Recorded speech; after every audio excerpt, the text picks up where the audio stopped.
Welcome to Members Only, Thank you. powered by Stillhouse. It's a pleasure to have you here, sir. That's my pleasure. Thank you. Awesome. And you are the Director of Community Impact for the Texas Rangers, correct? That's correct. So what does that position entail? A lot of it really is focused on the community. Mhm. We're fortunate to have great fans that come to our games, Mhm. buy our apparel, and follow us, throughout the season and the off season. But really, it's just the community that we serve, and a lot of the community may not even follow baseball. So I think it's our responsibility that we take care of the community that surround us, and so I'm in charge of a lot of the programming that we have in the community through the school districts, Okay. With our nonprofit partners, Okay. and yeah, it's a lot of work, but it's great work. Yes, sir. Before we speak about the programs that you spearhead, how do you define community? Community is you and me. Mm. Community. There's a lot of definitions Yep. to community, but really, aside from us, it's the people that we know, it's the people that we love, it's the people that we don't know. But community really is just a group of people that are either together in faith Mm-hmm. or together in proximity. Mm-hmm. But they're the people that live every day, Mhm. and we try to support. What are some of the programs that you're in charge of? One of the programs, there's several, Okay.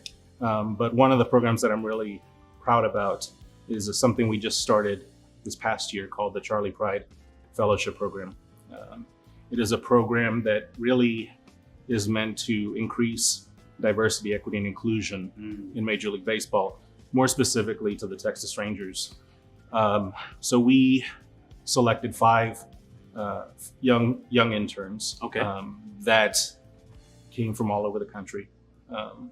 We had over 200 applications, so it was a really difficult choice for us to make. But they've been working in our front office for the last 7 weeks. Okay. They have 3 more weeks to go. It's a 10-week program, but it's a program that when I joined the Rangers, I didn't see a lot of people that look like me. Mm. And so one of the things that I wanted to do was make sure that we are a front office that represents our community Mm-hmm. in every scope. And so I know a lot of baseball teams and football teams alike. All the sports are really trying to diversify its front office, and that's what I was really wanting to do Yes, sir. with this program. How long have you been with the Rangers? This is my 4th season. Okay. 3rd season was a little rocky, obviously, with COVID and all COVID that, and, yep. and the pandemic, and Yep. not being able to have our fans, Mm. join us at our games. But I'm really happy to be here Yes, sir. for the 4th season, and haven't been successful in the field, but we're making strides through our draft Mhm. that we just had a few days ago, Yes, sir. and I'm just really happy to be with the team. Mm.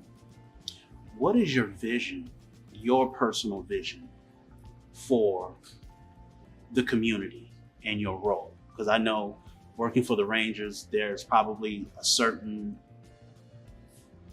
diagram you might have to follow, but I would also assume that you still have some kind of vision and input as far as for the community.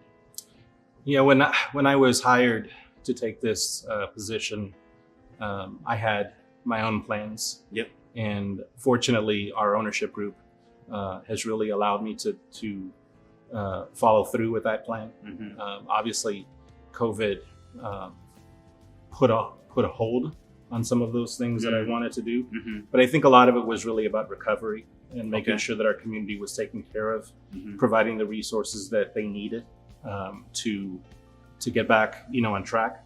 But I think for me, our community has been really good to the Rangers, and we want to continue to make sure that they have the support and the resources, for seasons to come.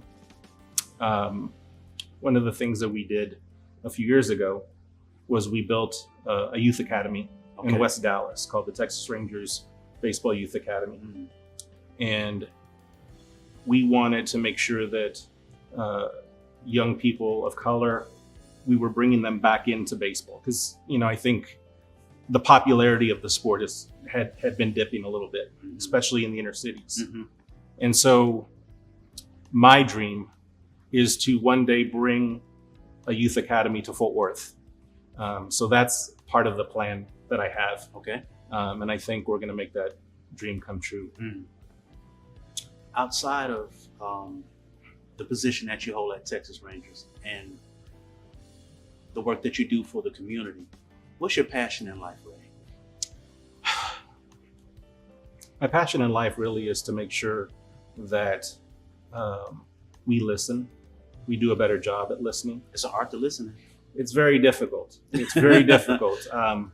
But I think we're living in a day and age where there's a tremendous amount of conflict.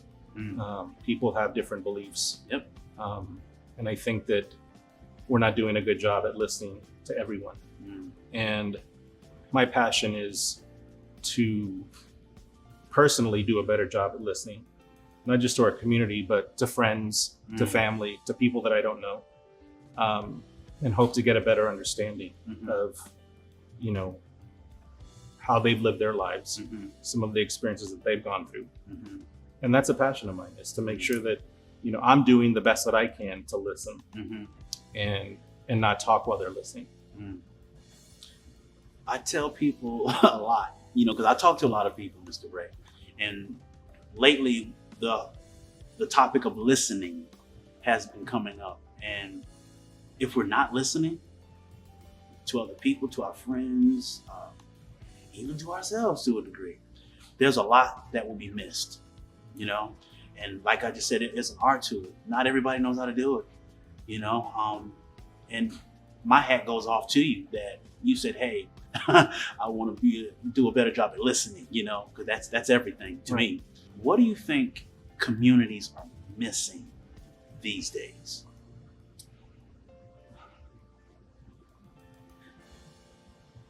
I think they're missing empathy.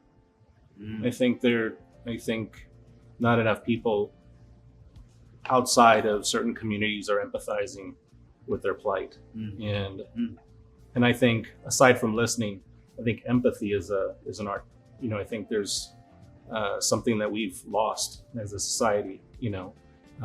We may not have experienced some of the things that people have gone through, but we can certainly empathize and try to put ourselves in their shoes. And I think communities are missing that. And I think we need to do a better job at empathizing and trying to help in any way that we can. Because, we're one paycheck away, or we're one month away from being in certain situations that certain communities are in. So I think that's something that they're missing these days. Your favorite Texas Rangers player?